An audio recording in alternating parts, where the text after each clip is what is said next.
Delivering news, good news, is a wonderful thing to be able to do. You know how it is when you can't wait to get home to share a great thing that's happened during the course of any day, something about your job or perhaps a good result from the classroom, good news in a phone call that you received from one of your children, some piece of good news that you have read in a newspaper or you saw online that you want to just share with others and your family. Good news is a wonderful thing to be able to deliver others, especially when it's life-changing. This is what Andrew did with his brother Peter. One of our scriptures read this morning by Bruce suggests excitement in Andrew's actions. The verse reads in the New International Version translation, the first thing Andrew did was to find his brother Simon and tell him, we have found the Messiah, that is the Christ. And he brought him to Jesus. Andrew was a fisherman, so was his brother Simon, as we discussed last week in the sermon. They dropped their nets to follow Jesus. But the most important part of this story is that Andrew delivered the good news about Jesus. He ran and he told his brother. Later on that same chapter of John, we have another disciple, Philip, who too is excited about meeting Jesus, the long-promised Messiah. He reaches out to his friend Nathanael, and he enthusiastically says to him, we have found the one that Moses wrote about in the law, about whom the prophets also wrote, Jesus of Nazareth, the son of Joseph. Nathanael was skeptical. He replied to Philip, can anything good come out of Nazareth? Implying a rather arrogant and negative attitude toward the town of Nazareth, a town he considered to be in the modern vernacular on the other side of the tracks. Philip simply answered him, come and see. These are simply two stories of two men who delivered the good news about Jesus Christ. And they shared it joyfully, they shared it decisively, at a time when others were breaking away because of the danger of being associated with the Christian movement. But this morning, let's consider Andrew, one of the first apostles of Jesus and one of the unsung heroes of the Christian faith. I mentioned years ago when Dr. Steve Short and I and our two daughters had the privilege of traveling to Scotland in the early 2000s, and during that trip we spent several nights at St. Andrews University, the town of St. Andrews, that stately Scottish city along the North Sea coast with plenty of Protestant and Presbyterian history. St. Andrews University and St. Andrews Castle are also in that great city.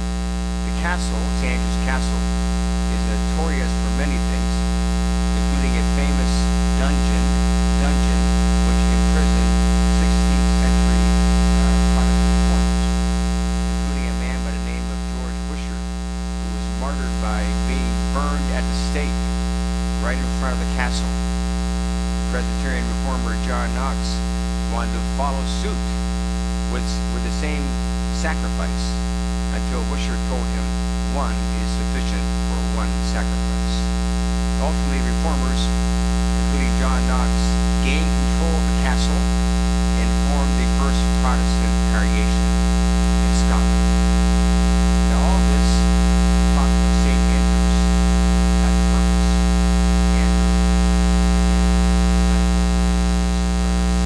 Christ, is the patron saint of Scotland. In other words, Andrew was a disciple that the Scots thought was pretty special. Why? Because he was considered by the Scots, considered by anybody that looks at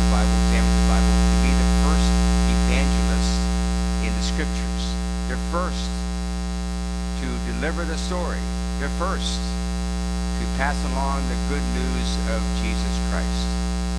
Andrew lost his life because he delivered the good news of Jesus Christ.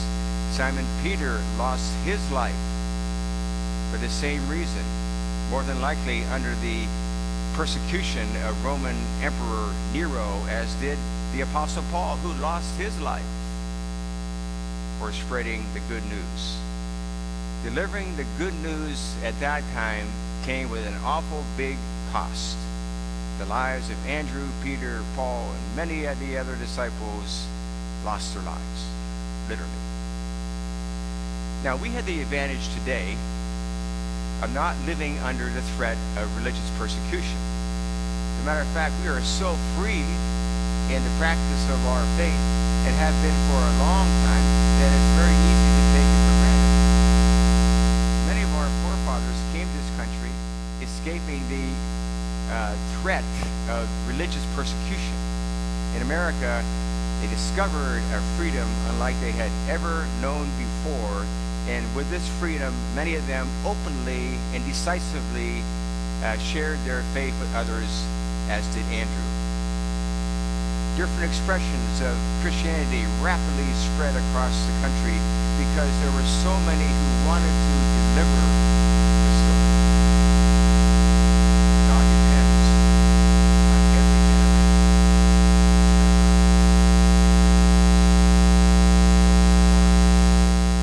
Our congregation, on the front cover of the bulletin, simply says, to create disciples for Jesus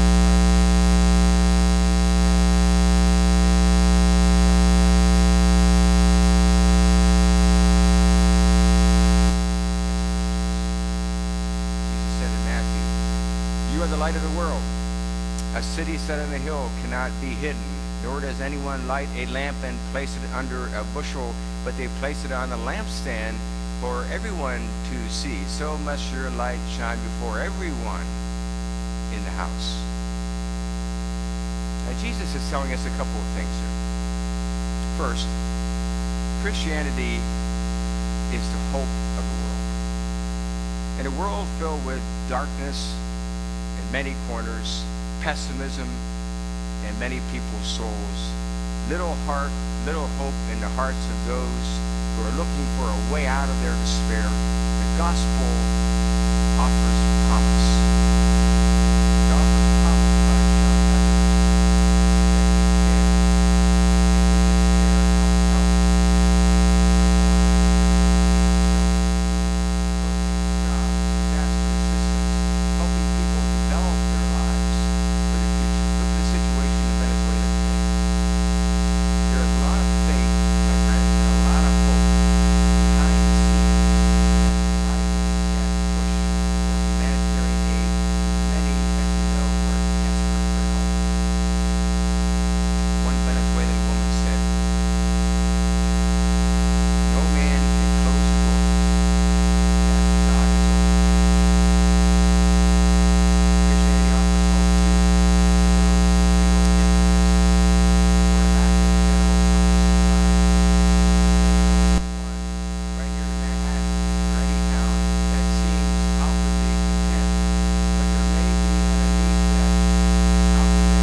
special thing that I did, but what God did. But because of the example of the power of delivering the story to people who might not think they even need to hear the story. Hey, life is good. It's great. What else do I need? Jerry and I eventually became good friends, played some golf and some Saturday morning touch football together. Jerry was so competitive that on a couple's treasure hunt, he literally tackled me in a St. Paul donut shop where the final clue was so he could beat our team to the finish. There were about a dozen customers staring at disbelief in our wrestling match in the donut shop lobby. You never know about these church events. Now, as Chris and Jerry's involvement increased in the life of the church, Gary came onto the session, and Chris eventually became the moderator of the deacons. I asked them to accompany the community class trip to a dude ranch in Wyoming, and they did. On that last night, as the youth and their advisors sat around the closing campfire and shared their feelings about their experience at the camp. Remember, these folks came from very secular environments. Jerry talked about how much the conference moved his life and how much his relationship with Christ and the church made a difference in his life. And the fact that he never ever saw himself as having a ministry. Years ago, he received a Christmas card from me. Chris was wearing a cap and gown. She had just graduated from seminary. On her way to delivering the good news herself. Delivering the story can make a huge difference in one person's life. Never, ever underestimate that. You know, Nathanael was initially dismissive, as we heard, of Philip's urging to go with him to meet Jesus. He was not only dismissive, he was pejorative in his comment about Jesus' hometown of Nazareth that we just heard. Can anything good come out of Nazareth? But as soon as Nathanael met Jesus, he was moved in a way that he had never been known before. He became a disciple. His life changed forever. But it took someone to deliver Nathanael the message. Former Pittsburgh Steeler Tunch Ilkin tells the story of someone delivering the good news to him. Some of you remember that Tunch was here several years ago speaking at our men's retreat right here in the sanctuary. He now works as a color commentator for Pittsburgh Steeler Radio. He shared the news, shared a story when he was here, when he was on a flight home from a Monday night game in Oakland, and one of his and Tunch grew up as a Muslim. One of his fellow players, Mike Webster, asked Tunch in the center aisle of the plane, if you died today, where would you spend eternity? Tunch said at the time that he thought that if God graded on a curve, that he was okay. His good kind of outweighed his bad. But then later, when other members of his team delivered the message of Christ to him, he started to turn away from his bad habits. He was involved in quite a bit of drinking and was doing some drugs. And he discovered a new purpose for his life, and that was to give glory to God and not just Tunch. That was also the beginning of his understanding of the message of the cross, that all people have sinned and fallen short of God's standard, but the cross redeems us all. He said, the Lord had given me more openness and boldness.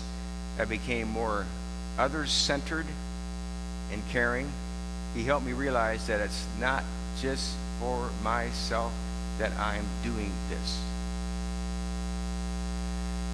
When you and I deliver the good news, good things happen. Consider a number of people we come into contact with every week. Good friends, colleagues at work, our own relatives, passing acquaintances. And there could very well be many of them who don't know the story of the life-changing power of Jesus Christ. On the surface, many of these folks, as that young couple from St. Paul, many of them seem satisfied and they seem content with life. But inside, they could very well be searching for that missing piece of life's puzzle.